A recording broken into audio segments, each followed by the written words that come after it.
आइए भक्तों, आज सुनते हैं श्रावण सोमवार व्रत कथा। तो एक बार बोलिए प्रेम से शिव जी की जय, माता पार्वती की जय। गांव के बाहर छोटा सा शिव मंदिर था, जिसमें एक वृद्ध पुजारी रहते थे। एक दिन एक गरीब माँ अपने नन्हे से बालक को मंदिर के द्वार पर छोड़कर चली गई। बहुत खोजने पर भी पुजारी जी को बालक के परिवार का कुछ भी पता न चला। जब गांव का भी कोई व्यक्ति उस बालक का लालन पालन करने को तैयार न हुआ, तो पुजारी जी ने भगवान शिव की इच्छा समझकर उसे अपने पास रख लिया और उसका नाम भोला रख दिया। गांव के श्रद्धालु भक्तों से जो कुछ प्राप्त होता, उसी से भगवान शिव का, पुजारी जी का और बालक भोला का किसी तरह गुजारा चलता। यदि किसी दिन कम भी पड़ता तो पुजारी जी बालक और भगवान को भोग लगाकर स्वयं गंगा जल पीकर रह जाते। धीरे धीरे भोला बड़ा होने लगा और अब वह पुजारी जी के कामों में हाथ बटाने लगा। वृद्ध पुजारी जी के थके हारे हाथों को कुछ आराम मिलने लगा, इसीलिए उन्होंने भोला को मंदिर की सफाई, भगवान शिव की पूजा, उनको भोग लगाने और उनकी आरती करने की विधि अच्छी प्रकार समझा दी। अब से वे स्वयं भगवान शिव के नाम जप और संकीर्तन के समय व्यतीत करने लगे। एक दिन भगवान शिव के मंगलकारी नाम शिव शिव शिव शिव का जप करते हुए ही उनके प्राण छूट गए। अब बालक भोला का इस संसार में भगवान शिव के सिवा और उसका कोई दूसरा सहारा न रहा। उसने पुजारी जी की 3 बातें कभी न भूली। पहला, भगवान भोलेनाथ शिव शंकर को ताजी गर्म रसोई का ही भोग लगाना। दूसरा, भगवान को भोग लगाए बिना स्वयं कुछ भी नहीं खाना। तीसरा, भगवान शिव पर विश्वास रखकर कभी भी किसी भी वस्तु को संग्रह न करना, बासी भोजन का भी नहीं। यदि कोई भक्त पहले से बना भोजन या मिठाई मंदिर में दे जाता, तो बालक भोला उसे गरीब में बांट देता। वह ताजी रसोई बनाकर ही भगवान को भोग लगाता, उसके बाद ही स्वयं प्रसाद ग्रहण करता और यदि बचता तो उसे बांट देता। यदि रसोई बनाने को सामग्री न होती तो भोला बाबा और भोला भगत दोनों गंगा जल पीकर ही रह जाते। एक बार बरसात का मौसम आया और 3-4 दिन तक मूसलाधार वर्षा होने से मंदिर में एक भी भक्त नहीं झांका। भोला अपने भोले बाबा को गंगा जल का ही भोग लगाता और स्वयं भी पीकर रह जाता। भोले बाबा बालक की भक्ति और सहन शक्ति की परीक्षा लेते रहे, किंतु आखिरी में अपने भक्त बालक को भूखे से तड़पते देख उनसे रहा न गया। वे सेठ के नौकर का रूप धरकर हाथ में भोजन सामग्री की पोटली लेकर वर्षा में भीगते हुए मंदिर के द्वार पर आ पहुँचे। उन्होंने आवाज लगाकर भोला को बुलाया और उसके हाथ में पोटली देते हुए बोला, सेठ जी ने यह सीधा भेजा है, इससे रसोई बनाओ, भोग लगाओ और स्वयं भी प्रसाद पाओ। मैं कल फिर आऊँगा। भोला भगत ने आशीर्वाद देकर उसे विदा किया और सूखी गीली लकड़ियों के धुएं में गर्म रसोई बनाकर भोले बाबा को भोग लगाया। पूरे बरसात के मौसम में भोले बाबा नौकर के वेश में भोला भगत को सीधा देने आते रहते और स्वयं भी गरम गरम रसोई का भोग पाते रहते। एक दिन भोला भगत ने सोचा कि सेठ जी को सीधा बेचते हुए 4 महीने हो चले हैं, किंतु वे स्वयं कभी मंदिर में भोला बाबा का प्रसाद ग्रहण करने नहीं आए। अगले दिन जब भोला बाबा नौकर के भेष में सीधे को पोटली देने आए, तो भोला भगत उनसे बोला, भाई तुम्हारे इतना धर्मात्मा सेठ जी कभी स्वयं मंदिर में प्रसाद लेने नहीं आए, इस कारण मेरा हृदय अत्यंत दुखी हो रहा है। अपने सेठ जी से कहना कि कल वे मंदिर में प्रसाद ग्रहण करने अवश्य पधारे। सुनकर नौकर बोले, भोले बाबा चौंक कर घबरा उठे और बोले, पुजारी जी, सेठ जी मेरे द्वारा आपको सीधा भेजते हैं, आप इससे भगवान को भी भोग लगा देते हैं और स्वयं भी प्रसाद पाते हैं, फिर सेठ जी को बीच में बुलाने की क्या जरूरत है। जैसा चल रहा है वैसे ही चलने दीजिए। भोला बोला, ऐसे कैसे चलने दूं? आपके धर्मात्मा सेठ जी इतने दिनों से सीधा भेज रहे हैं, क्या मैं उन्हें भगवान का प्रसाद देने का अपना कर्तव्य भी पूरा न करूं? मैं किसी का उधार रखने वाला नहीं हूं। अपने सेठ जी से कह देना कि यदि कल भोले बाबा का प्रसाद ग्रहण करने न पधारे तो मैं उनका सीधा लेना बंद कर दूंगा।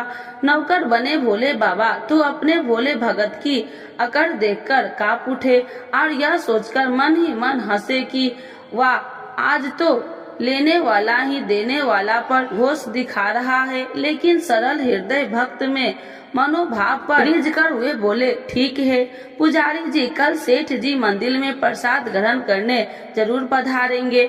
दूसरे दिन बड़े सवेरे ही भोला बाबा नौकर के भेष में दूध और बहुत सारी भोजन सामग्री लेकर मंदिर पहुंच गए। भोला चौंकते हुए बोला, भाई आज इतना सारा सीधा किस लिए लाए हो? नौकर बने भोले बाबा बोले, पुजारी जी भूल गए क्या? आज अपने सेठ जी को प्रसाद के लिए बुलाया है, इसीलिए आप छक कर रसोई बनाइए और भोले बाबा को भोग लगाइए। हाँ, यह तो बता दीजिए कि सेठ जी किस समय पधारे। भोला ने प्रसन्न होकर उन्हें सेठ जी के आने का समय बता दिया। अब भोला भगत की इच्छा पूर्ण करने के लिए भोला बाबा कैलाश पर सेठ का रूप धारण करने लगे। इधर अपने स्वामी को एक प्यारे भक्त के यहाँ जीवने जाने का समाचार सुनकर ममतामयी अन्नपूर्णा माँ पार्वती भी भला कैसे पीछे रहती। वे भी पति की आज्ञा लेकर सेठानी का रूप धारण करने में जुट गई। भोला बाबा ने अपने गले से मुंडों की माला उतार दी, शरीर पर लगी भस्म, कमर पर पहना हुआ पागंबर और बाहों में कानों में पहने सांपों के काट हार भी उतार कर रख दिए। उन्होंने एक मखमल का सुंदर कुर्ता धारण कर लिया, अपनी जटाएं सीधी कर गंगा और चंद्रमा को उसमें छिपा लिया और ऊपर से एक सुंदर रंग बिरंगी पगड़ी पहन ली। सदैव नंगे पैर विचरण करने वाले शिव जी ने आज अपने पैरों में रेशमी जुतियां धारण कर ली। हाथ में त्रिशूल और डमरू भोले बाबा ने नंदी के हाथ में थमा दिया और अपने हाथ में एक सुंदर छड़ी लेकर पार्वती जी के तैयार होने की प्रतीक्षा करते हुए कैलाश पर चहलकदमी करने लगे। इधर पार्वती जी घंटों में मेकअप करने में जुटी हुई थी। उन्होंने आज अपने पति देव के नगर में बनी सुंदर बनारसी साड़ी निकाल कर पहनी, जिसका रंग सेठ बने शिव जी के कुर्ते में मैच कर रहा था। उन्होंने सोने चांदी हीरे मंगाते हुए आभूषण धारण कर लिए, पैरों में सुंदर सैंडल पहन ली, बगल में सुंदर सा पर्स दबा लिया और भोला बाबा के बार बार आवाज लगाने के बाद श्रृंगार कक्ष में बाहर निकलकर आई। जब पार्वती जी और शिव जी एक दूसरे को सेठ सेठानी के वेश में देखा तो वे चकित होकर एक दूसरे को निहारते ही रह गए। दोनों एक दूसरे को देखकर निहारते हुए जा रहे थे। इससे पहले उन्होंने कभी एक दूसरे को ऐसा सुंदर रूप देखा ही नहीं था।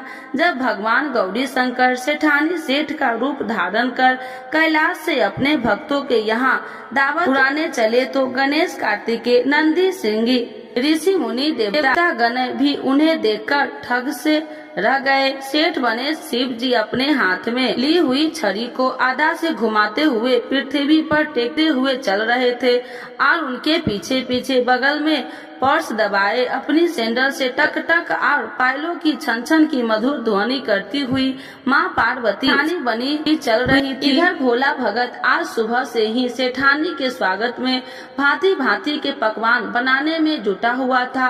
अपने भोले बाबा का भोग तो चलते फिरते बना लेता था, किंतु आज उसे कई महीनों से भगवान को भोग लगाने के लिए सीधा भेजने वाले सेठ जी को भगवत प्रसाद देना था। अतः आज उसने अपनी सारी पक कलाएं झोली डाली थी। उसने सेठ जी द्वारा भेजे हुए चावल धोकर खीर बनाई, उसे धीमी आंच पर पकाकर गाढ़ा किया और उसमें सेठ जी के द्वारा भेजे हुए पिस्ते, बादाम, केसर, गोचे, किशमिश डाले, मिर्च और अदरक को कूटकर उसे बजरा, बेसन और गेहूं के आटे में भर भर कर मोटे मोटे मिष्टे टिक्के बनाए। रसोई बनाकर भोला भगत पुनः स्नान करने चला गया ताकि स्वच्छ वस्त्र पहनकर भोले बाबा को भोग लगा सके और सेठ जी को उनका प्रसाद पवा सके। जब भोला भगत स्नान करने लौटा तो देखा सेठ जी प्रसाद ग्रहण करने के लिए स्वयं तो आए हैं, संग में अपनी सेठानी जी को भी लाए हैं। भोला ने झट दोनों से राम राम कहे उन्हें आसन पर बैठाया और बोला, मैं अभी भगवान को भोग लगाकर आता हूँ, फिर आपको प्रसाद परोसूंगा। भावना के भूखे भोलेनाथ से भूख सहन नहीं हो पा रही थी, इसीलिए वे बोले, पुजारी जी भगवान को जल्दी से भोग लगाइए, मुझसे भी भूख सहन नहीं होती। भोला भगत बोला, सेठ जी भूख तो मुझे भी बड़े जोर से लग रही है, किंतु मैं अपनी भूख के कारण भगवान को भोग लगाना नहीं भूलता। यदि दुनिया के सारे लोग इसी तरह अपनी भूख के लिए भगवान को भोग लगाना भूल जाए तो भगवान तो भूखे मर जाएंगे। सेठ जी बने भोले बाबा एक पत्तल उठाते हुए बोले, पुजारी जी आप भोग लगाइए, इधर मैं पत्तल परोस लेता हूँ, मुझसे भूख सहन नहीं हो पा रही है। भोला भगत सेठ जी बने भोला बाबा को डांटते हुए बोला, सेठ जी भगवान के काम में न तो जल्दबाजी चलती है और न कंजूसी। मैं जब तक भगवान को भोग नहीं लगा लेता आप रसोई के पास भी नहीं फटक सकते। चुपचाप इधर बैठ जाइए और ओम नमः शिवाय जपते रहिए। मैं अभी आता हूँ और आपको पेट भर भोजन कराता हूँ। सेठ बने शिव जी डांट खाकर चुपचाप अपने आसन पर जा बैठे। सेठानी बनी पार्वती उनकी यह दशा देखकर बड़ी मुश्किलों से अपनी हंसी रोक पाई, लेकिन जैसे ही भोला भगत पत्तल में सामग्री लेकर भगवान को भोग लगाने मंदिर में गया, शिव जी पार्वती को मौन रहने का संकेत करते हुए चुपके चुपके पैर रखते हुए रसोई में पहुंच गए और उन्होंने एक एक व्यंजन उठाकर चखना शुरू कर दिया। भोले बाबा तो प्रसाद को चखते ही चक्के रह गए। खीर में चीनी की जगह नमक भरा हुआ था और सब्जी में चीनी भरी हुई थी। जैसे ही भोला बाबा ने रोटी का एक गिलास तोड़कर मुंह में दिया वैसे शीशी करने लगे, क्योंकि रोटी में मिर्ची ही मिर्ची भरी थी। वे शीशी करते हुए उल्टे पैर भाग आए और अपने आसन पर जा बैठे। माँ पार्वती ने अपने स्वामी की यह हालत देखकर खिलखिलाकर हंस पड़ी। इससे पहले कि भोला बाबा पार्वती जी के सामने कुछ सफाई दे पाते, भोला भगत ओम नमः शिवाय मंत्र का जप करते हुए आ पहुंचा। उसने भोग को रसोई में मिलाकर उसे पवित्र बना डाला और फिर सेठानी के सामने पत्तल परोसकर हाथ जोड़कर बोला, सेठ जी अब आप जी भर के प्रसाद पाइए। भोला बाबा तो अभी अभी भक्त की भक्ति से भी जोरदार उसके हाथ की बनी हुई रसोई चख चुके हैं, अतः उसे जीमने की बात सुनकर उनके पसीने छूटने लगे। कभी वे भोला तो कभी पार्वती का मुख देखने लगते। भोला को सेठानी की ढील पसंद नहीं हुई और बोला, सेठ जी अब क्या हो गया आपको? अभी अभी तो इतनी उतावली मच रहे थे, अब क्यों नहीं जीमते? आप जीमोगे तो तभी तो माता जी भी प्रसाद ग्रहण करेगी और फिर मैं भी प्रसाद पाऊंगा। भोला की लड़का सुनकर भोला बाबा ने चुपचाप खीर का निवाला उठाया और सारी नमकीन खीर घटाघट पी गए। आड़ा खाली होने की देर थी कि भोला ने उसे झट से भर दिया। अपने प्रिय भक्त के हाथ से परोसते हुए भोग में भगवान को आज 2 गुना स्वाद आने लगा। भोला परोसता गया और भोले बाबा पीते गए। तम्मा पार्वती भक्त और भगवान दोनों को प्रेम को देख देख कर मंत्र मुक्त होती रही। सारी रसोई समाप्त हो गई तो भगवान ने एक जोर की ढकार ली। भोला को होश आया कि बोले, यह सेठ जी वाह, मैं बावला था जो इतनी थोड़ी सी रसोई बनाई। मुझे पता होता कि आपको प्रसाद ग्रहण करने का इतना शौक है तो मैं और भी ज्यादा रसोई बनाता।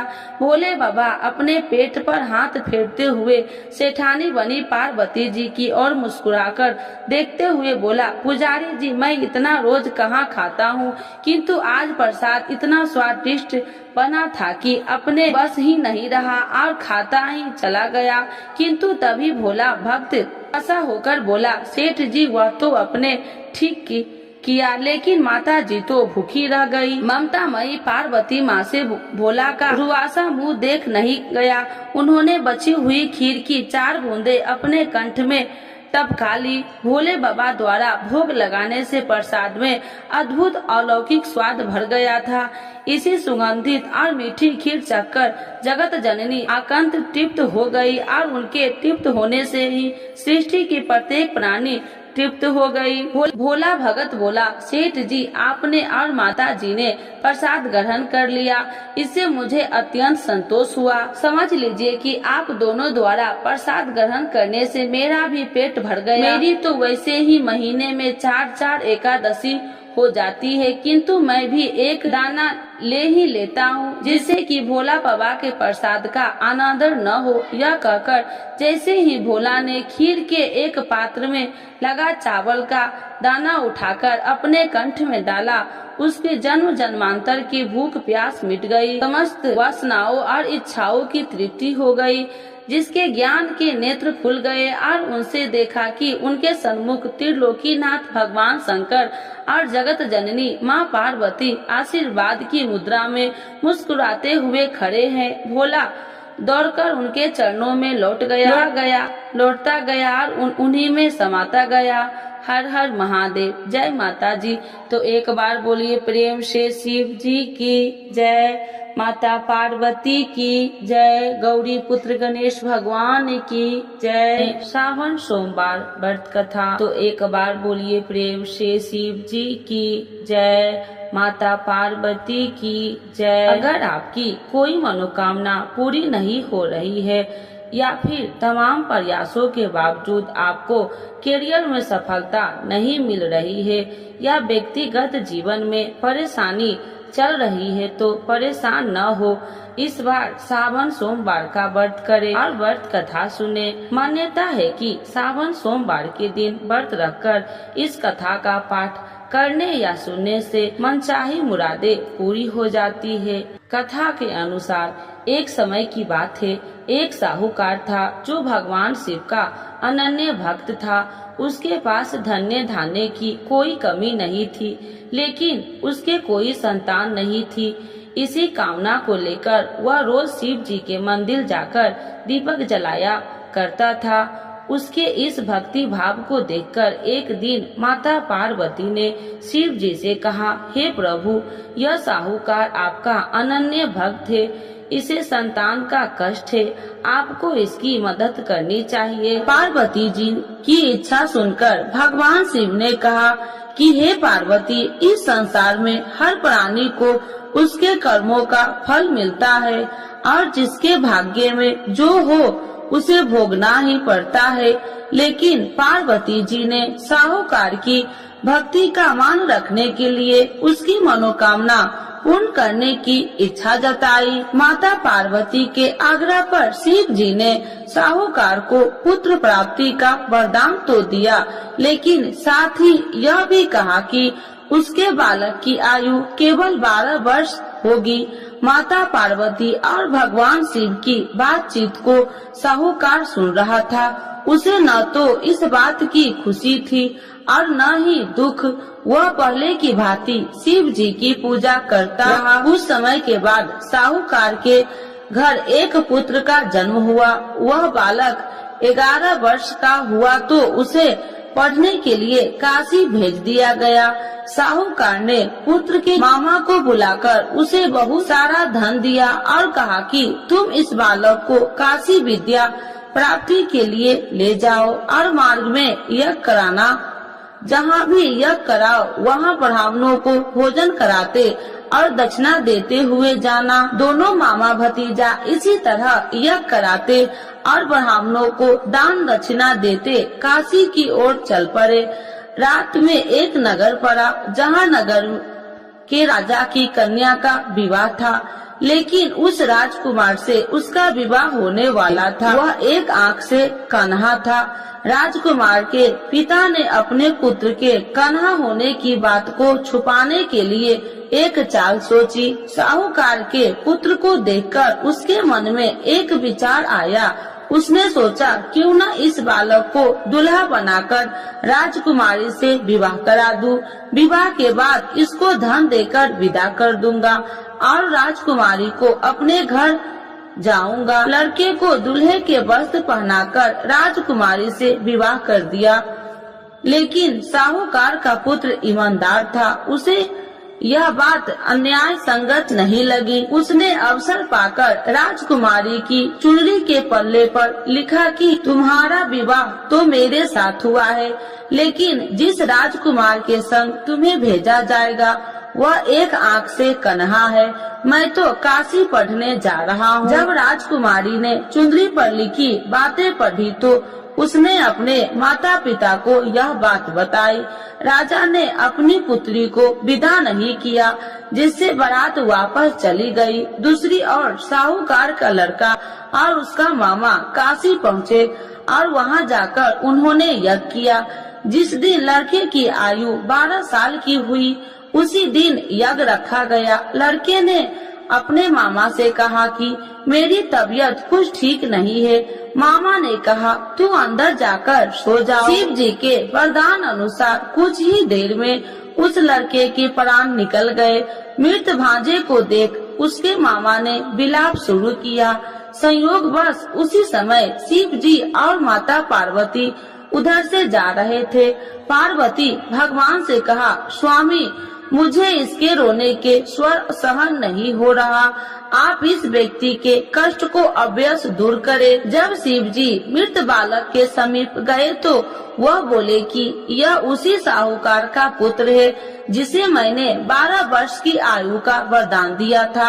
अब इसकी आयु पूरी हो चुकी है। लेकिन मातृ भाव से विभोर माता पार्वती ने कहा कि हे महादेव, आप इस बालक को और आयु देने की कृपा करें, अन्यथा इसके वियोग से इसके माता पिता भी तड़प तड़प कर मर जाएंगे। माता पार्वती के आग्रह पर भगवान शिव ने उस लड़के को जीवित होने का वरदान दिया। शिव जी की कृपा से वह लड़का जीवित हो गया। शिक्षा समाप्त करके लड़का मामा के साथ अपने नगर की ओर चल दिया। दोनों चलते हुए उसी नगर में पहुंचा जहां उसका विवाह हुआ था। उस नगर में भी उन्होंने यज्ञ का आयोजन किया। उस लड़के के ससुर ने उसे पहचान लिया और महल में ले जाकर उसकी खातिरदारी की और अपनी पुत्री को विदा किया। इधर साहूकार और उसकी पत्नी भूखे प्यासे रहकर बेटे की प्रतीक्षा कर रहे थे। उन्होंने प्रण कर रखा था कि यदि उन्हें अपने बेटे की मृत्यु का समाचार मिला तो वह भी प्राण त्याग देंगे, परंतु अपने बेटे की जीवित होने का समाचार पाकर वह बेहद प्रसन्न हुई। उसी रात भगवान शिव ने व्यापारी के स्वप्न में आकर कहा, हे श्रेष्ठ, मैंने तेरे सोमवार के व्रत करने और व्रत कथा सुनने से प्रसन्न होकर तेरे पुत्र की लंबी आयु प्रदान की है। इसी प्रकार जो कोई सोमवार व्रत करता है या कथा सुनता है और पढ़ता है उसके सभी दुख दूर होते हैं और समस्त मनोकामनाएं पूर्ण होते हैं। तो एक बार बोलिए प्रेम से शिव जी की जय, माता पार्वती की जय। आरती शिव जी की। ओम जय शिव ओमकारा, स्वामी जय शिव ओमकारा, ब्रह्मा विष्णु सदा शिव अर्धांगी धारा। ओम जय शिव ओमकारा, एकानन चतुरानन पंचानन राजे, स्वामी पंचानन राजे, हंसासन गरुड़ासन विश्वाहन साजे। ओम जय शिव ओमकारा, दो भुज चार चतुर भुज, 10 भुज अति सोहे, स्वामी 10 भुज अति सोहे, त्रिगुणी रूपिणी रखिते, तिरुबनि जन मोहे। ओम जय जय शिव ओमकारा।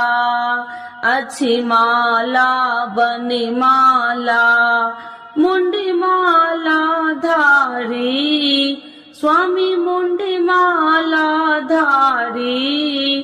तिरुपुरारी कंसारी करी माला धारी। ओम जय शिव ओमकारा।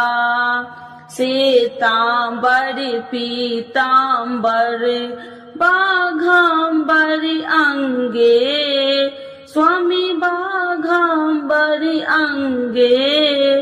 सनिकादिकी गरुणादिकी भूतादिकी संगे। ओम जय शिव ओमकारा। करके मध्य कमंडल चक्र त्रिशूलधारी, स्वामी चक्र त्रिशूलधारी।